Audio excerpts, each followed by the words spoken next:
anomalías de los glóbulos rojos tenemos trastornos de la membrana celular, en este caso estamos hablando de la esclerosis hereditaria, trastornos enzimáticos como las deficiencias de la glucosa 6-fosfato-deshidrogenasa y las hemoglobinopatías. Acá estamos hablando de alteraciones de la hemoglobina, que van a ser hemoglobinas anormales, la beta-thalassemia y la alfa-thalassemia. ¿Qué va a provocar la hemólisis? Cuando hay destrucción de los glóbulos rojos, obviamente va a haber anemia, va a crecer el hígado y el vaso, tienen hepatosplenomegalia. Dijimos que hay un aumento de la bilirrubina no conjugada porque la globina se transforma en hemoglobina, la globina en bilirrubina, la bilirrubina que va a estar aumentada es la bilirrubina indirecta o la no conjugada, por eso el paciente es infiel. ¿Ya? Y obviamente si le pedimos un examen de orina, el paciente va a tener un aumento del urobilinógeno urinario. Entonces, ¿cuáles serán las claves para hacer diagnóstico de una anemia hemolítica? ¿Cómo nosotros, qué haríamos? O sea, ¿cómo nosotros decimos, este chico tiene clínicamente una anemia, la que sea, está pálido y mucocutáneo y para mí es una anemia? ¿Cómo ustedes confirmarían que este chico tiene anemia? ¿Qué le pedirían? Hemograma. Entonces hay que hacerle un hemograma. Pero además de hacerle un hemograma, seguramente hay que pedirle recuento de reticulocitos, ¿sí? Y también tendríamos que pedir un extendido de sangre periférica, porque queremos ver la forma de los glóbulos rojos, ¿sí? Muy bien, si nosotros les hacemos un hemograma, seguramente vamos a tener hemoglobina de magnesio bajo, vamos a ver que los reticulocitos van a estar aumentados. ¿Por qué? Porque está hemolizando y la médula ósea trata de compensar y va a haber formas jóvenes de los glóbulos rojos que son los reticulocitos. Le vamos a pedir además bilirrubinas porque como está itérico hay que ver si está itérico por hiperbilirubinemia de causa directa o indirecta. Entonces hay que pedirle bilirrubinas.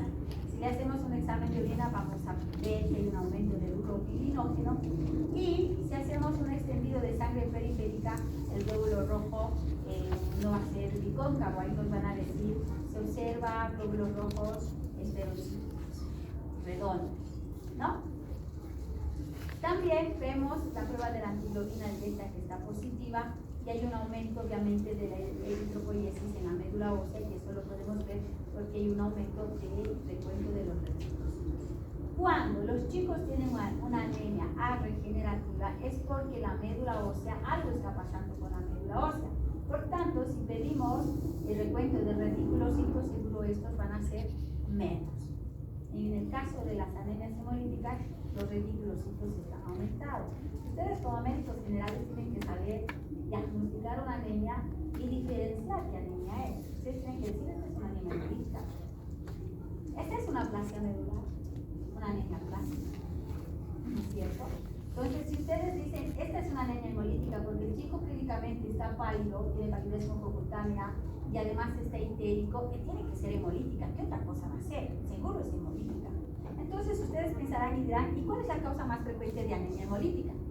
Ah, la esferocitosis hereditaria, ¿sí? Entonces ahí se van a ganar una estrellita y van a saber los colegas de que no son ningunos pinches, ¿no? Entonces están bien preparados, capacitados, y donde ustedes vayan a trabajar van a decir, contrátenlo a este doctor o a esta doctora porque sí saben, ¿no? Entonces ustedes, antes de hacer la especialidad, hasta que salgan papeles, ustedes pueden estar trabajando.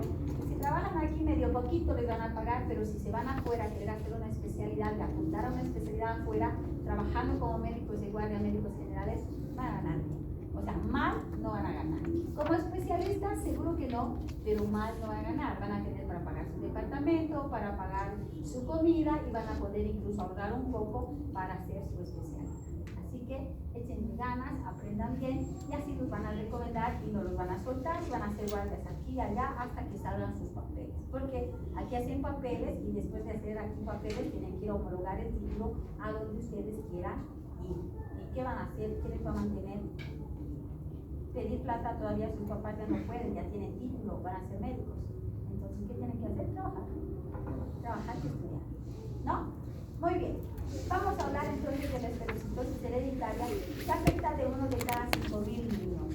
Es autosómico dominante. Esta enfermedad se hereda. aunque el 25% puede no tener un antecedente familiar porque hay alguna mutación en el citoesqueleto del glóbulo rojo, entonces puede hacer una esclerositosis hereditaria sin tener antecedente familiar de esta patología. ¿Qué es lo que pasa con la esclerositosis hereditaria? Que hay una mutación de una o más proteínas del esqueleto de la membrana del glóbulo rojo, sobre todo la espectrina, la actina o la banda 3. Y entonces, ¿qué es lo que va a pasar? El eritrocito pierde parte de su membrana cada vez que pasa por el vaso y se torna redondito, esferocito. Y como es esferocito, al entrar por la microvasculatura del vaso, revienta, se hemoliza. Eso es lo que pasa. ¿Cómo sospechamos de que esta anemia hemolítica es por una esferocitosis hereditaria y no porque es una deficiencia de la glucosa 6-fosfato deshidrogenasa? Por ejemplo, que es otra causa de anemia hemolítica. Primero, porque hay un antecedente familiar. Si el chico lo vemos que tiene palidez mucocutánea y está histérico, y ve su historia y lo han transfundido hace 2 meses y vuelve el chico, es como que... Y hay alguien que también lo transfunden periódicamente, paquetes regulares interna, dicen, ay, sí, su tío. Entonces hay un antecedente familiar. El paciente tiene ictericia, no se olvide, tiene ictericia. Tiene anemia y obviamente la hemólisis dijimos que produce hepato esplenomegalia, por lo tanto tiene una esplenomegalia leve o moderada. Pueden haber crisis aplásicas, que no es muy frecuente, pero generalmente es porque hay alguna sobreinfección, sobre todo el parvovirus B19, y son pacientes que pueden tener además colemias, o sea, son pacientes que de repente tienen antecedentes de recibir transfusiones sanguíneas con relativa frecuencia y puede venir en un turno por un cólico biliar, por un dolor de panza. Es un chico que tiene 4 años y ustedes dicen, pero ¿dónde te duele? Tiene vómitos biliosos y tiene antecedente de haber comido maní o sopa de maní. Aquí comemos mucho sopa de maní, sobre todo en los cumpleaños, es clásico la sopa de maní. Entonces comió o un palto o no sé cómo se dice en el Brasil, palto, palta, aguacate, pero con un tono más especial. Entonces han consumido una ensalada de palto o de aguacate o guacamole, como dicen los mexicanos. ¿Y qué es lo que pasa? Que el chico tiene vómitos biliosos, dolor abdominal. Pedimos una ecografía y puede tener una colelitiasis a los 4 años, que no es frecuente, pero si tiene anemia hemolítica podemos encontrar. ¿Cómo hacemos el diagnóstico? Habíamos indicado que cuando ustedes tengan un chico que esté pálido, que tiene ictericia, hay que pedir además de un hemograma, tenemos que pedirle el cuento de reticulocitos y hay que pedir un extendido de sangre periférica. En el extendido de sangre periférica nos van a indicar de que el glóbulo rojo es un esferocito. Y hay una prueba que se llama prueba de fragilidad osmótica, es una prueba especial donde nos confirman de que es una esferocitosis hereditaria.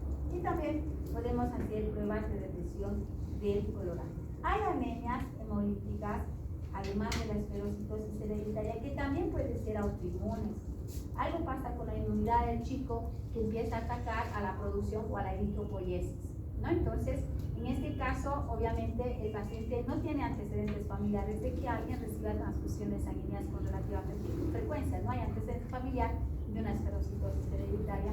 Y obviamente, para hacer el diagnóstico diferencial, pedimos una prueba de anticuerpos directo y nos van a decir que sí, definitivamente es una anemia hemolítica autoinmune. El tratamiento, obviamente, son las transfusiones sanguíneas porque son chicos que llegan con hemoglobinas de 4, de 5. Y ustedes saben que las transfusiones sanguíneas lo hacemos cuando los pacientes, sean adultos o pediátricos, tienen que tener una hemoglobina de 7 o menos. ¿Cuánto es el valor de una hemoglobina normal de un adulto? 14, ¿no? Como término medio. Entonces, le pides, si tienes un niño que está pálido, histérico, y haces un hemograma y tiene hemoglobina de 4, lo tienes que transfundir, seguro. Entonces, transfusiones sanguíneas, hay que darles ácido fólico, y como estos chicos desarrollan hepatoesplenomegalia, si la esplenomegalia es muy importante, se debe de sacar. Entonces, le sacas el vaso más o menos a los 7 años de edad. Y obviamente es un chico que es candidato a que tiene que recibir vacunas porque ustedes saben que el vaso es un importante órgano para la inmunidad de las personas. Muy bien, vamos a hablar de la otra causa de las anemias hemolíticas, que es la deficiencia de la glucosa 6-fosfato deshidrogenasa. es una de las causas, o hay que descartar esta deficiencia de esta enzima en los neonatos, sobre todo que tienen ictericias prolongadas. Cuando tenemos niños con ictericias prolongadas y es por deficiencia de la glucosa 6-fosfato deshidrogenasa, los niveles de bilirrubina son tan altos que nuestros pacientes necesitan una exsanguíneo transfusión. Es como los chicos que hacen anemias hemolíticas por incompatibilidad de factor, nos hacen eritroblastosis fetal. Entre las 24 y 48 horas son chicos que tienen que ser exsanguinados. La exsanguínea transfusión consiste en un recambio sanguíneo completo. No lo hacemos con paquete globular, sino con sangre total. Porque las transfusiones, ¿qué son? Paquetes globulares, solo transfundimos glóbulos rojos. Sangre completa no. Cuando uno va a donar sangre al banco de sangre, esa sangre que nosotros donamos, que son como 450 ml o 500 ml, pasa primero por un tratamiento especial. ¿Qué significa? Que donamos la sangre, está en una bolsita, pero se han dado cuenta que hay como una tripita que parece unos choricitos y que tiene así cortaditos. No sé si alguno ha donado. ¿Sí? Algunos han donado, algunos no. Pero de estos choricitos chiquitos que quedan como en la tubulatura de una solución, que cuando ponemos una vía periférica, pero tienen cortes, de ahí se sacan las muestras de sangre de esta persona que ha donado y se descarta hepatitis B, se descarta malaria, Chagas, VIH, sífilis. O sea, además de que uno hace pruebas y sale negativo para donar, después de donar vuelven a hacer otras pruebas. Y una vez que todo está perfecto y que pasa por porque hacen ELISAs, son 3 clases de pruebas que hacen para determinar que definitivamente esa sangre que está donada es totalmente libre de cualquier enfermedad transmisible por la sangre.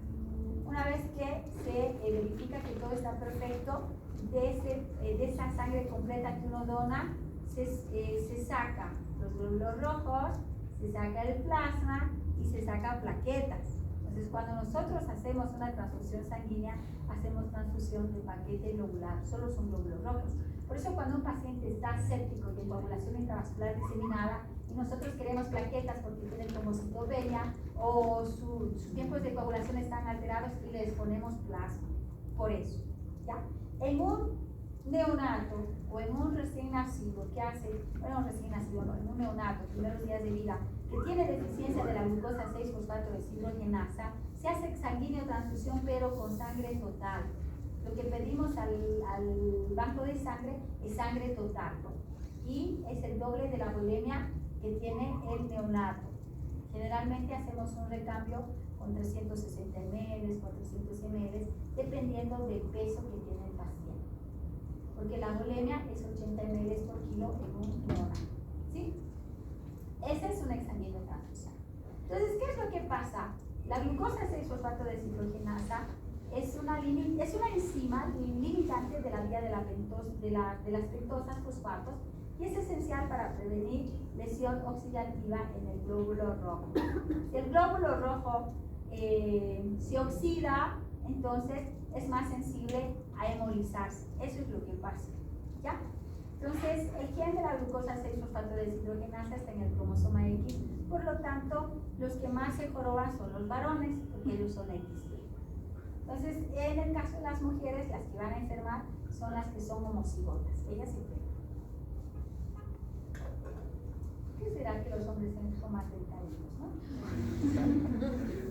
Delicaditos.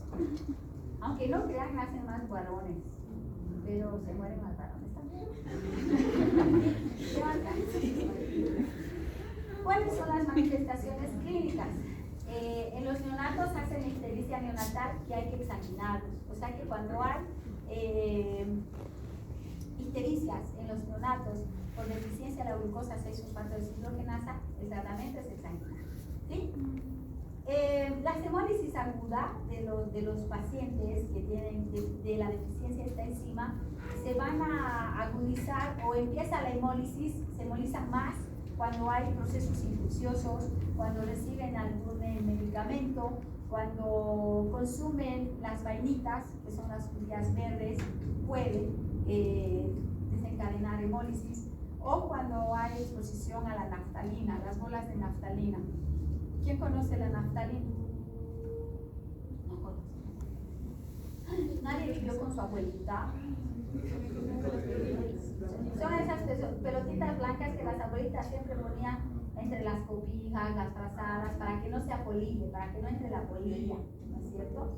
Entonces, sí, vivió con su abuelita. Esas son las naftalinas. Parecen esos dulces de menta circulares, tal cual. ¿Cuáles son? ¿Qué tiene nuestro paciente? Nuestro paciente tiene fiebre, malestar, tiene coluria, porque la orina tiene urobilinógeno y obviamente tiene hemoglobina. ¿Cómo hacemos el diagnóstico? Obviamente, si le hacemos una hemograma, la hemoglobina y el hematocrito van a estar bajos, seguramente los reticulocitos están aumentados, pero le hacemos el extendido de sangre periférica y no hay esferocitos, ¿no es cierto? Entonces, si no hay esferocitos, la próxima causa, lo más probable es que sea una deficiencia, por lo tanto hay que medir la actividad de esta enzima en los eritrocitos, hay que pedir ese examen. Si nuestro paciente está en una crisis hemolítica porque tiene un proceso infeccioso y empieza a hemolizar, no vale la pena solicitar la prueba porque nos va a dar un falso negativo, porque esta puede estar aumentada en ese momento.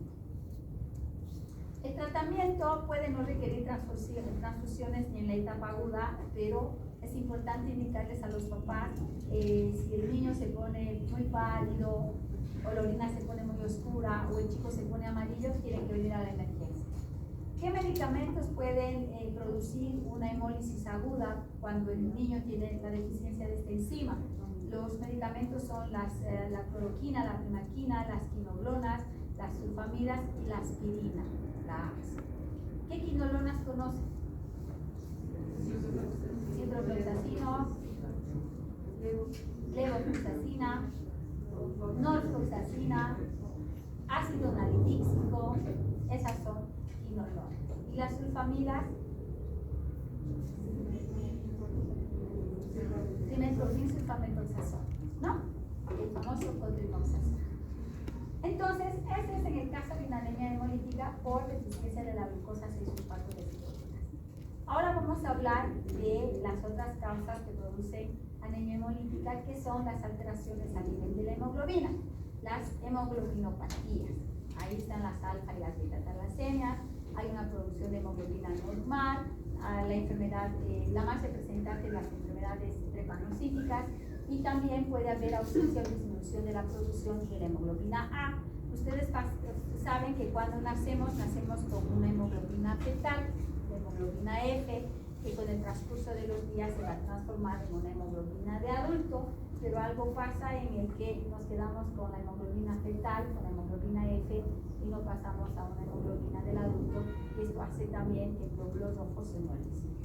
Vamos a hablar de la enfermedad drepanocítica, ¿ya? Que es por formación de un tipo de hemoglobina, que es una hemoglobina S, es por mutación del codón 6 del gen de la hemoglobina, que va a producir un cambio de aminoácido codificado, que es la glutamina por valina. Hay tres formas: la anemia drepanocítica, la enfermedad de SC y la beta-talasemia drepanocítica. Pero ustedes tienen que saber que un tipo de alteración de la hemoglobina que se produce anemia hemolítica es la enfermedad drepanocítica.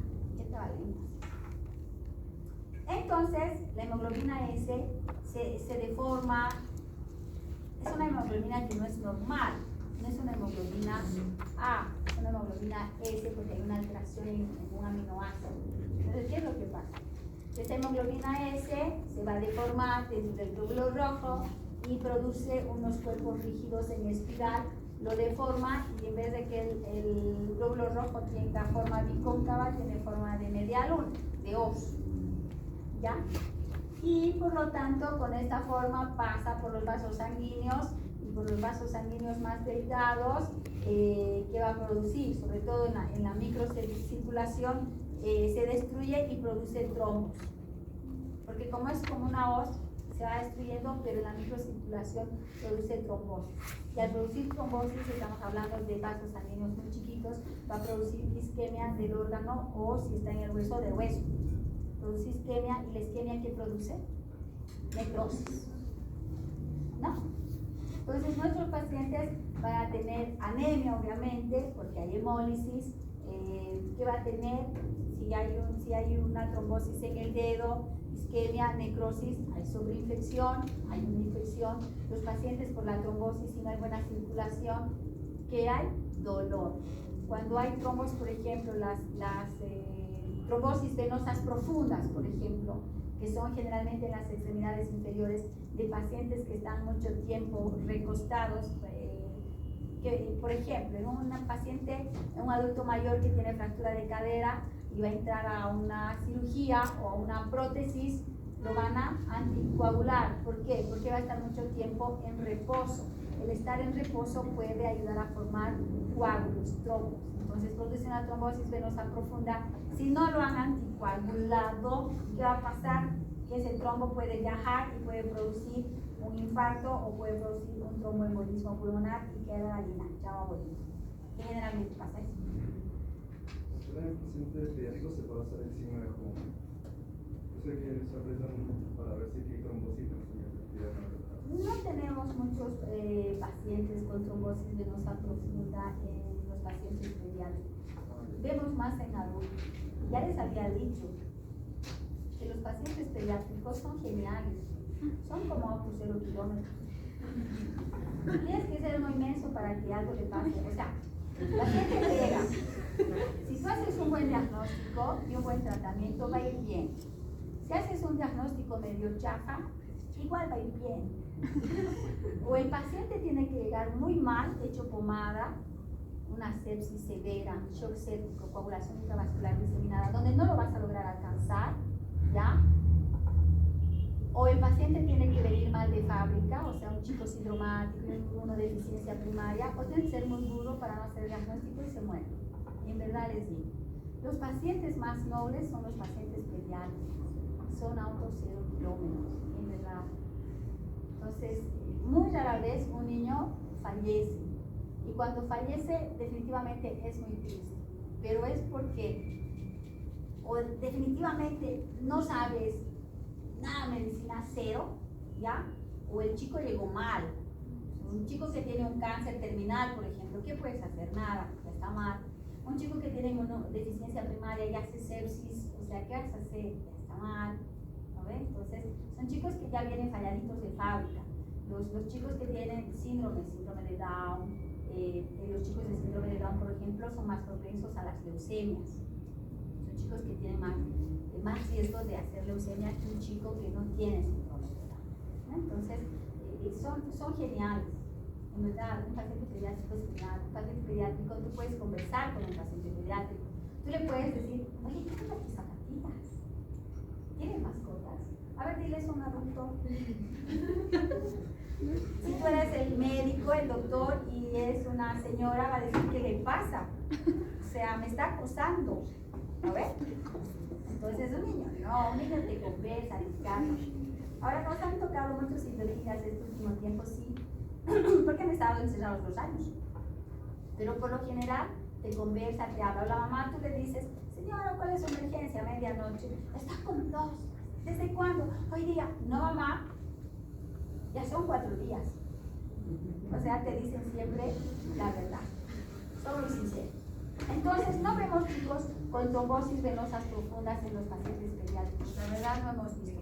En las coagulaciones intravasculares diseminadas, en las terapias intensivas, sí vemos, pero necrosis de las extremidades superiores e inferiores, pero en realidad son pulpejos de los dedos o lóbulos de la nariz. Pero tromboembolismo así, justo de una extremidad, a menos que tenga un trastorno de la coagulación, pero en chicos más grandes, en realidad.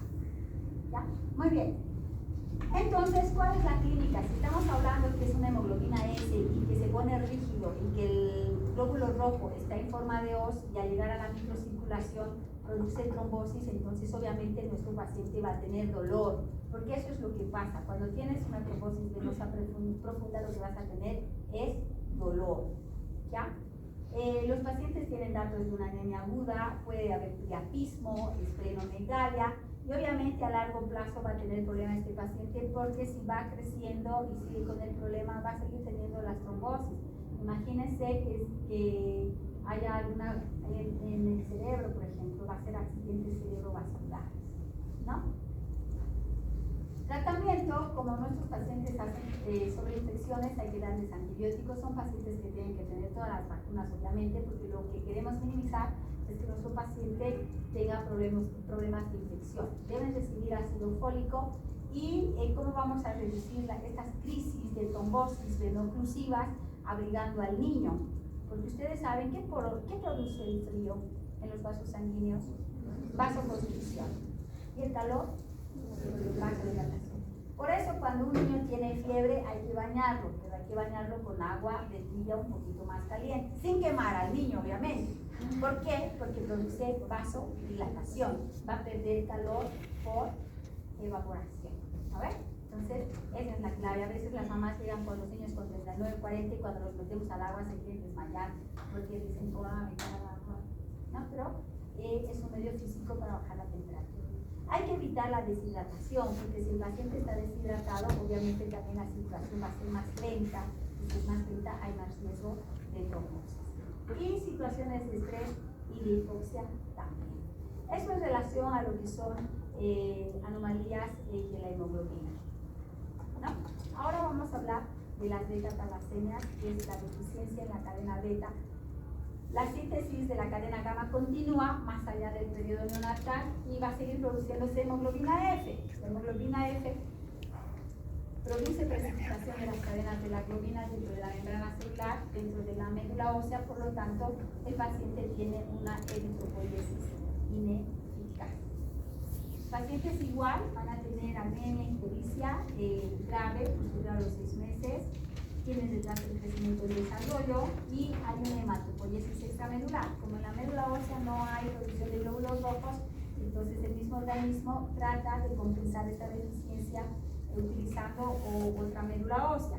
Va a utilizar la médula ósea del maxilar, va a utilizar la médula ósea que está sobre todo en los huesos del cráneo, tiene frente prominente, ya y el maxilar inferior también es prominente. Entonces uno se puede dar cuenta, ya, ¿por qué este chico es tan frentón o su maxilar? ¿Por qué? ¿Qué es lo que está pasando? ¿No? Entonces si lo ves, está pálido y histérico.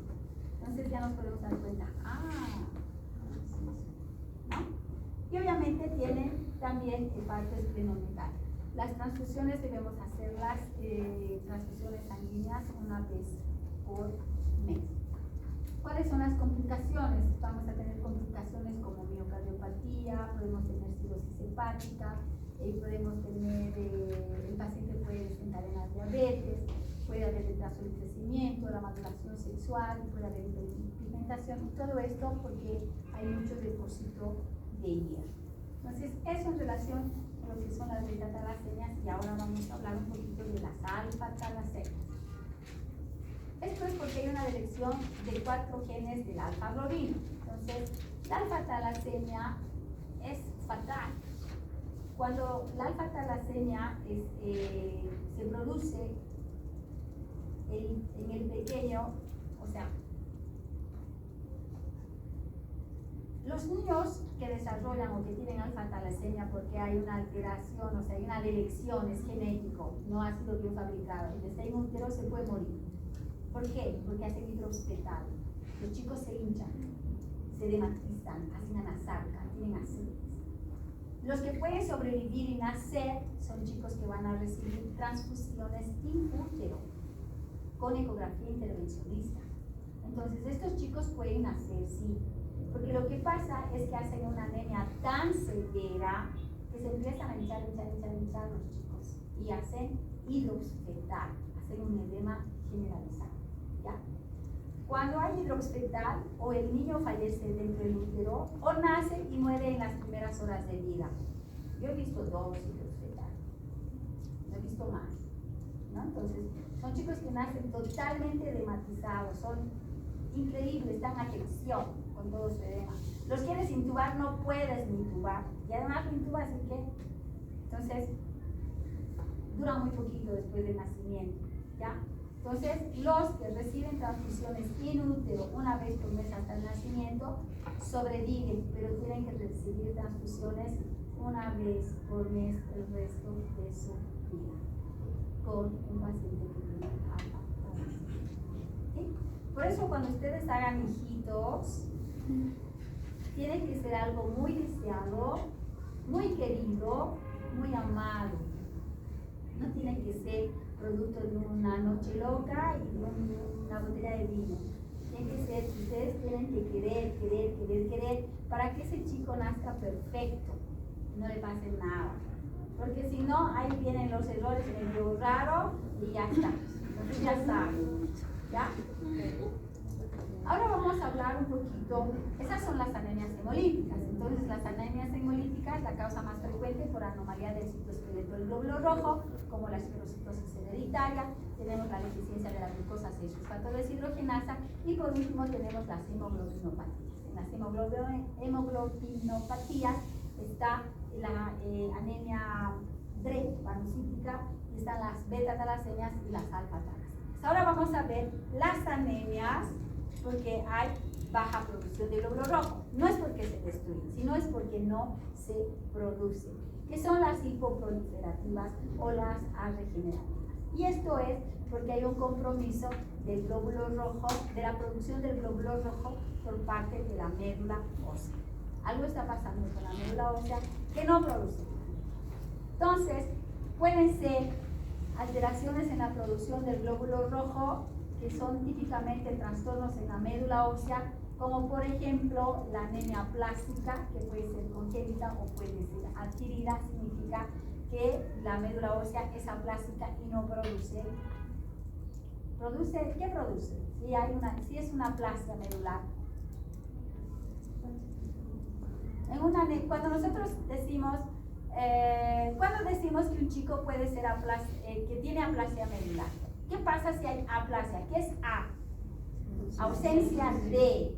Entonces, esta médula ósea no funciona, no produce. Y si sabemos que la médula ósea produce los 3 elementos de la sangre, ¿cómo estarán estos 3 elementos de la sangre en una aplasia medular? Bajos, va a tener anemia, trombocitopenia y leucopenia. Cuando nosotros tenemos un chico que tiene palidez mucocutánea y nosotros pensamos que es una anemia, si está histérico seguro vamos a decir es una anemia hemolítica, ¿no? Pero si es un chico que no tiene ictericia y está pálido y le hacemos un hemograma y ves que tiene anemia, leucopenia, trombocitopenia, no hay donde perderse. Ustedes que van a decir, esa es una aplasia de médula fácil. Entonces, entre los trastornos medulares en el que hay alteración en la producción del glóbulo rojo, tenemos la anemia plástica, que puede ser congénita adquirida. Podemos tener aplasia pura de glóbulos rojos, congénito, que es un síndrome de Blackfein, ¿ya? En el que se presenta más que todo en pacientes que son sindromáticos, ¿ya? Luego tenemos la adquirida, que es una eritroblastopenia transitoria de la infancia, o sea, se adquiere. Y por último tenemos entre los trastornos medulares donde no hay producción de glóbulos rojos, donde hay un reemplazo medular, como por ejemplo la mielofibrosis, la osteoporosis y las neoplasias. Ustedes saben que los pacientes que tienen algún problema oncológico o cáncer pueden tener metástasis óseas, ¿no es cierto? O también podemos hablar de otra neoplasia donde hay un reemplazo medular, como por ejemplo, ¿cuál? ¿Qué enfermedad? Además de la aplasia medular, ¿qué se nos ocurre? Que sea un cáncer, que también decimos que es el cáncer más frecuente en pediatría. Leucemia. En las leucemias, los pacientes, ¿qué pasa al paciente leucémico? Le haces un hemograma y los leucocitos están disparados, los glóbulos rojos están bajos y las plaquetas también podrían estar bajas. Pero la característica es que los leucocitos se disparan a expensas de los glóbulos rojos y de las plaquetas, ¿sí? Entonces, estas son las 3 causas por las que hay alguna alteración en la eritropoyesis, ¿sí? También podemos tener una disminución en la producción de los glóbulos rojos cuando hay trastornos en la producción de la eritropoyetina. O sea, el glóbulo rojo no solo depende de la médula ósea, la célula madre pluritotipotencial, ella tiene que producir, pero para producir necesita materia prima. ¿Sí? Entonces, si es una anemia ferropénica, necesita hierro, no hay hierro, bueno, igual va a estar anémica. Y también se necesita eritropoyetina para que se puedan formar los glóbulos rojos. ¿Cuándo hay trastorno en la producción de eritropoyetina? Vemos mucho en los pacientes que tienen insuficiencias renales crónicas. Ustedes cuando vean los adultos que están dializando, hacen hemodiálisis, son pacientes que necesitan eritropoyetina porque hacen anemia. Y a veces uno piensa, debe ser que pierde pues glóbulos rojos porque bueno, se saca su sangre y tiene que pasar por la máquina dializadora y ahí se debe quedar los glóbulos rojos y hacen anemia. Y no, no es así. Lo que pasa es que no producen eritropoyetina. Sí, el riñón produce eritropoyetina. Los hipopituitarismos, las inflamaciones crónicas, las desnutriciones proteicas como el kwashiorkor, también son pacientes que no tienen buena producción de eritropoyetina y los desnutridos también son anémicos, ¿ya? Y tenemos también hemoglobinas mutantes que pueden producir alteración en la producción de la eritropoyetina. Y por último, la disminución de la producción de los glóbulos rojos, tenemos trastornos en la maduración eritroide, como trastornos en la maduración de su citoplasma, como deficiencias de hierro, talasemias, anemias hidroblásticas y las intoxicaciones por plomo. Tenemos chicos que vienen totalmente anémicos y les hacemos un hemograma con estudio de sangre periférica y no es ictérico, no es hemolítico, entonces no es hipocrómico, microcítico, no es ferropénico, es un chico que tiene buen peso, buena talla, pero está anémico. ¿Por qué? Resultados que es un chico que tiene anemia por intoxicación por plomo, porque hay un trastorno en la maduración del citoplasma. ¿Por qué? Porque es un niño que no tiene con quién quedarse en la casa, el papá es pintor y va a pintar con el papá y la pintura tiene plomo. Entonces, ¿sí? Trastorno en la maduración del núcleo del glóbulo rojo, como la deficiencia del ácido fólico y la deficiencia de vitamina B12. Cuando una mujer se embaraza, antes de embarazarse se recomienda planificar el embarazo para que así 3 meses antes ya le eches ácido fólico, ¿no? Y obviamente durante el embarazo, hierro, ácido fólico y estas cosas. Y bueno, ¿qué más? Esto es lo mismo. Vamos a hablar entonces de la aplasia medular o la anemia aplásica. Se caracteriza porque hay una pancitopenia, no se van a olvidar, A, ausencia de. Entonces, los pacientes tienen anemia, trombocitopenia y leucopenia. Las anemias aplásicas pueden ser severas o pueden ser hipoplásicas. ¿Ya? Estas, las hipoplásicas, son reversibles. Las severas tienen los recuentos de reticulocitos menos del 1%. Las anemias hemolíticas, los reticulocitos están aumentados. No se olviden, diagnóstico diferencial. El recuento de plaquetas va a ser 20.000. Valores de las plaquetas, ¿cuánto es? ¿Y cuánto? Qué tímidos están, fuerte como en la discoteca. De 150.000 a 400.000. No tienen que ser tímidos. Y obviamente los leucocitos van a estar menos de 500 por ml. O sea, tienen 1.000, 2.000 leucocitos. ¿Ya? ¿Qué tenemos que hacer? ¿Cómo hacemos el diagnóstico? Cuando nosotros tenemos un hemograma con una pancitopenia, necesitamos hablar con el hematólogo y decir, tenemos aquí una aplasia medular, necesitamos que usted lo vea para hacer una aspirada de biopsia de la médula. Y él nos va a decir si definitivamente es una aplasia medular. O nos dirá, es una anemia hipoplásica. Tranquilos que esto se va a revertir y ya está. Las causas pueden ser varias, pueden ser inmunológicas, pueden ser autoinmunes y muchos otros factores. Lo cierto es que cuando tenemos chicos con aplasia medular es fatal porque los chicos debutan con epistaxis, con gingivorragia y cuando les hacemos un hemograma, o sea, primero le dices, ¿qué está pasando? Lo ves pálido. ¿Desde qué hora está sangrando su nariz? Hace 2 horas, no le para. Siempre le sangra. Pero esta vez no le paró, por eso le trajimos.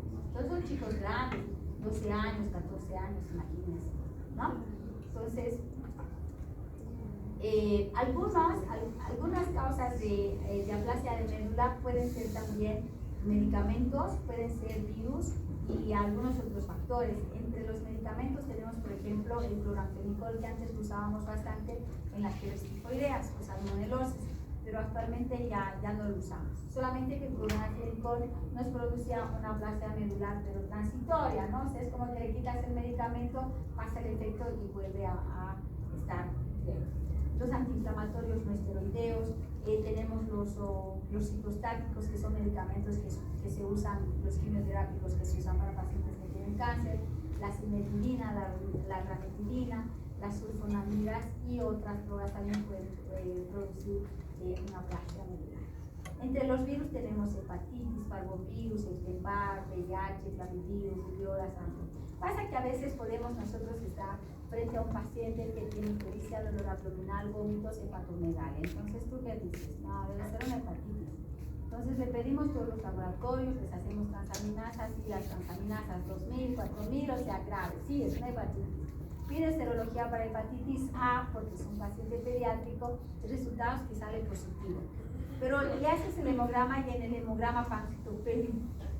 Y luego dices, ah, la puta tiene hepatitis de aplasia medular, ¿no? Entonces, puede ser solamente porque es un virus, porque es el virus de la hepatitis y eso puede ser transitorio. Entonces, hay que observarlo y hay que ver, ¿ya? Otros factores, el embarazo, te puede dar datos de que tienes leucopenia, anemia, trombocitopenia y ¡guay! Tiene una aplasia medular y está embarazada. Pero en realidad es el embarazo. Las hipoinmunoglobuliniemias, las preleucemias, las radiaciones en el seno, ya, o sea, puede producir datos de aplasia de media. El daño, cuando hay una aplasia medular, obviamente el daño está en la célula madre totipotencial. Ahí está el daño. Por eso no produce, no hay. ¿Cómo podemos nosotros sospechar y decir este chico puede tener una aplasia medular? Entonces son chicos que vienen con síndromes hemorragíparos o hemorrágicos. Hemorragíparos, ¿qué les parece el término? No hay ese término, chavos. Síndromes hemorrágicos, no hay hemorragíparos. No hay. Ustedes se están durmiendo. No. Qué mal. Van a tener que traer sus cafecitos. Vamos a tener que hacer piqui. Pero no se puede entrar. Mal. Un té aquí, ¿no? Y esta aquí arriba. Entonces, un paciente que nosotros sospechamos de una aplasia, o como podemos decir, este chico parece una aplasia medular, es porque es un chico que va a llegar con epistaxis, como el caso de ese chico que sangra, ¿ya? Lo revisamos y tiene petequias o tiene equimosis, porque no se olviden que es una pancitopenia, ¿no? Entonces, los glóbulos rojos están bajos, está pálido, las plaquetas están bajas, por lo tanto tiene petequias y escucha, ¿no? Y cuando vemos, puede tener fiebre porque estos chicos, como tienen los glóbulos blancos bajos, los neutrófilos también están bajos, entonces tienen neutropenias que hacen fiebre. Y lo interesante es que no hay hígado ni vaso grande, no hay hepatosplenomegalia. El tratamiento en las aplasias medulares son pacientes que pueden llegar a un shock hipovolémico, entonces seguro lo vamos a transfundir un paquete globular, vamos a darle medidas de soporte, si está neutropénico pedir antibióticos, y hay que hacer interconsulta con el hematólogo y el hematólogo le va a dosificar los corticoides, va a plantear un trasplante de médula ósea, podemos usar inmunoterapias con globulinas antilinfocíticas o globulinas antilinfocíticas. Entonces son medicamentos que son caros, ¿no? O podemos usar factores de crecimiento hematopoyético. Cuando los pacientes reciben tratamiento, inmunoterapia o factores de crecimiento hematopoyético, el 65% sobrevive a los 5 años. Pero cuando el paciente no tiene la probabilidad de comprar estos medicamentos o de hacer esta terapia y no puede tampoco alcanzar un trasplante de médula ósea, 6 meses después de realizar el diagnóstico, ahí es, la mortalidad es alta, ¿no? Entonces, cuando vemos chicos de 14 años que deberían de estar llenos de vida, con una aplasia medular, que viene de de una familia muy humilde, es muy triste. Porque, ¿qué le dices a la mamá? Que su hijo de 14 años se va a morir. A menos que pueda conseguir un trasplante de médula ósea, que no lo hacemos todavía en Bolivia, no trasplantamos todavía médula ósea. Y o que le digas que necesita inmunoterapia, es triste, ¿no? Entonces, esa parte es fea de la pediatría, porque cuando ya se muere un abuelito es como que te resignas y dices, ya vivió, ya pucha, hizo su familia, hizo su vida, pero un chico, 14 años, imagínense. Es peor cuando se accidentan los niños que tienen auto y corren full y le echan trago y chao. No tienen enfermedad pero se mueren en accidente. Eso es más fatal. Por eso cuando tengan hijitos ustedes no pueden regalarles ese auto. Mentira, Ale. Alejandra venía en auto a los turnos y mi interna decía, ¿y le han dado auto? A mí mi papá no me deja sacar de la esquina. A la Alejandra sí. Es que Alejandra es de mi barrio. Ella también era de mi barrio. No, la Laurita era de la Sansi. Es de la Sansi, la Laurita. La Laurita es de la Sansi. Y entonces yo la molestaba porque le decía que la Alejandrita es de mi barrio. ¿Ves? Mentira, la Alejandrita es responsable, rompe sus botones, nomás se mete a los reyes,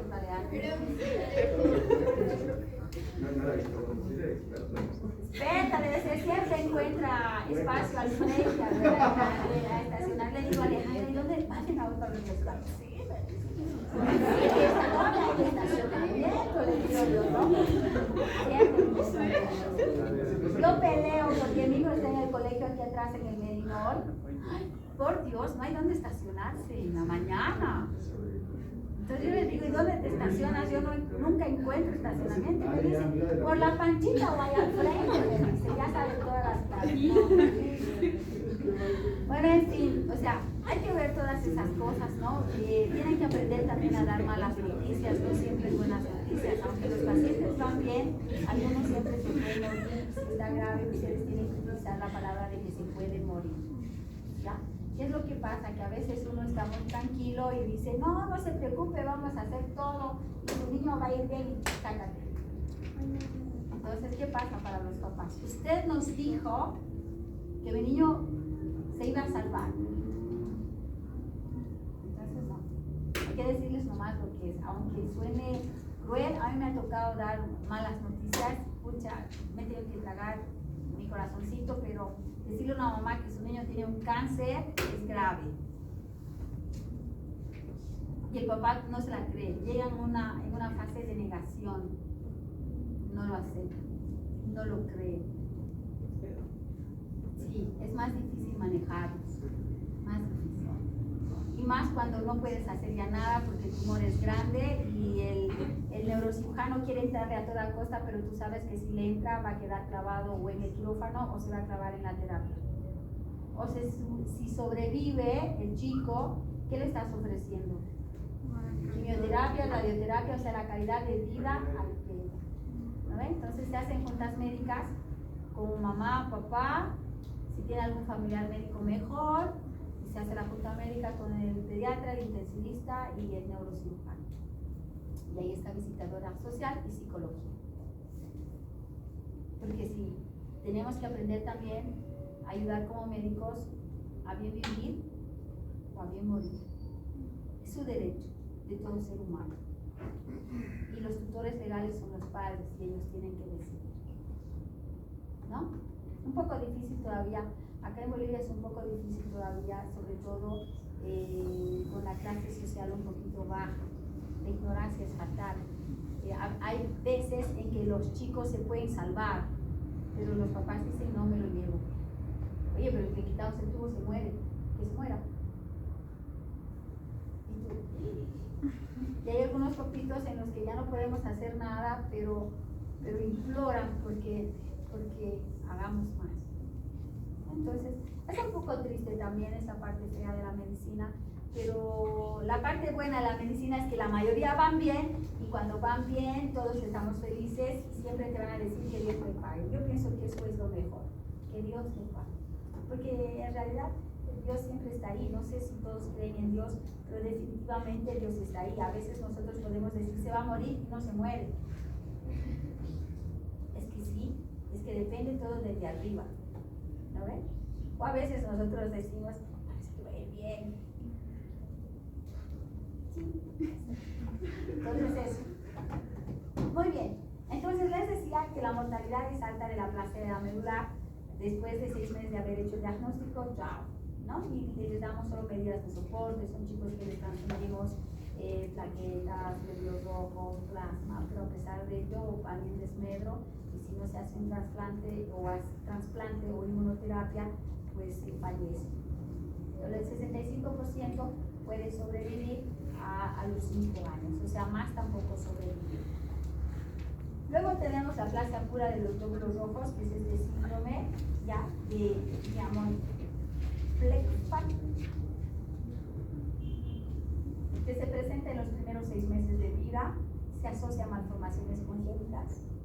Los pacientes pueden tener, microcefalia, macrocefalia, puede haber hipertelorismo, o sea, son chicos sindromáticos. ¿Alguna vez han visto un chico sindromático? Como que los ojitos están más separados, las orejitas están más abajo, un labio está más, el labio superior puede estar más engrosado. ¿Nunca han visto? ¿No son observativos? Sí, en la calle uno ve, o sea, está caminando como que súper bien, normal, y tú lo ves, pero es raro. Es raro, son sindromáticos. A veces pasa en el hospital cuando tú ves un chico, sobre todo vemos muchos chicos con Down, entonces si tú le dices, igual, fase de negación, tú le dices al papá, tienes rasgos de una trisomía 21 que es síndrome de Down, no le estoy diciendo que tenga, porque hay que hacerle una cromosomopatía y hay que ver si es o no es. Entonces el papá puede ver al niño o a la niña y te dice, no, se parece a mi papá. Entonces,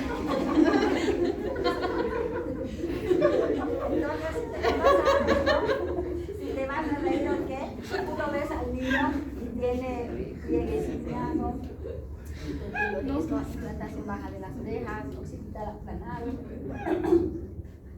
Tiene todo para un lado, pero para el papá se parece al abuelito, ¿no? Entonces no sabes si te vas a reír y te lo vuelves a mirar al niño y dentro estás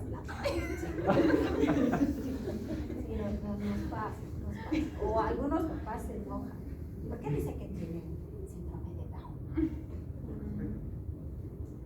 Entonces fácil, para eso tienes la compu, entras al Google, pones síndrome de Down, pones imágenes y le dices, ¿usted ha visto a su bebé? Sí. ¿Ha visto que sus ojitos son separados? Y le vas mostrando el dibujo. Así, ¿verdad? ¿Ha visto que tiene un pliegue solo único acá? Se llama pliegue siliar. Así, ¿verdad? Esas son características de una trisomía. Porque o sea, te echan la culpa como si tú hayas fabricado la guaguita, ¿no ves? O sea, no lo hice yo, digamos. Pero en fin, son cosas que uno va enfrentando y los primeros años es chocante porque, pucha, no sabes que se parece al abuelito, ¿qué haces? Son esas cosas. Y lo cierto es que la aplasia pura de glóbulos rojos acompaña a otras malformaciones congénitas, ¿no? Entonces, son más frecuentes en estos chiquitos sobre llovido mojado, medio blanco. Obviamente los glóbulos rojos van a estar bajos, ¿ya? Tienen anemia, los glóbulos blancos están normales, las plaquetas normales. ¿Por qué? Porque no es una aplasia. Solamente es una aplasia de glóbulos rojos puros, solo de glóbulos rojos. El hierro sérico puede estar aumentado, la eritropoyetina puede estar aumentada y el ácido fólico puede estar aumentado. ¿Qué hay que hacer? Hay que hacer transfusiones de paquetes globulares, se puede usar también prednisona y también se puede ir a un trasplante de médula ósea para ayudar al pequeño. Hay pacientes que tienen aplasia de glóbulos rojos pura, que pueden responder a los corticoides y su pronóstico es bueno. Pero la mortalidad sobreviene a los 10 años porque hay una sobrecarga de hierro por las transfusiones repetidas, los chicos nos hacen neumonías, nos hacen sepsis, no se olviden que son sintomáticos también, entonces a los 10 años fallecen. Entonces, eso es lo que son las anemias Y ahora vamos a hablar de leucemias. Aló, falta. ¿Es media hora para descansar? ¿Cuál media hora para descansar? ¿Tienes toda la noche para descansar, amigo? Si no es viernes, Mañana tengo clase 42. estás muerto. Gracias. ¿Tienen examen, en serio? ¿Por qué otra vez?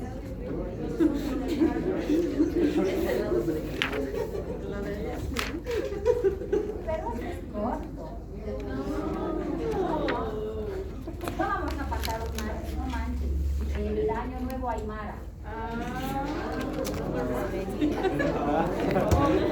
Mi Pachamama. ¿Tienes? 5 minutitos.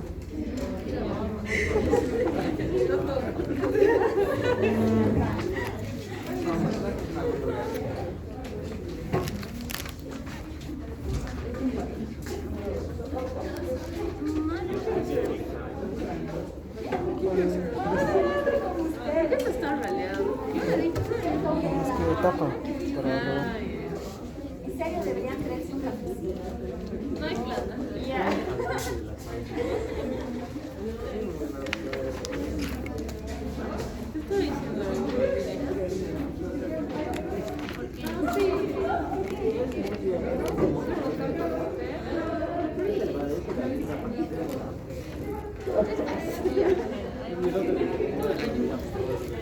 ¿Qué estoy diciendo? Espero que sí, creo que es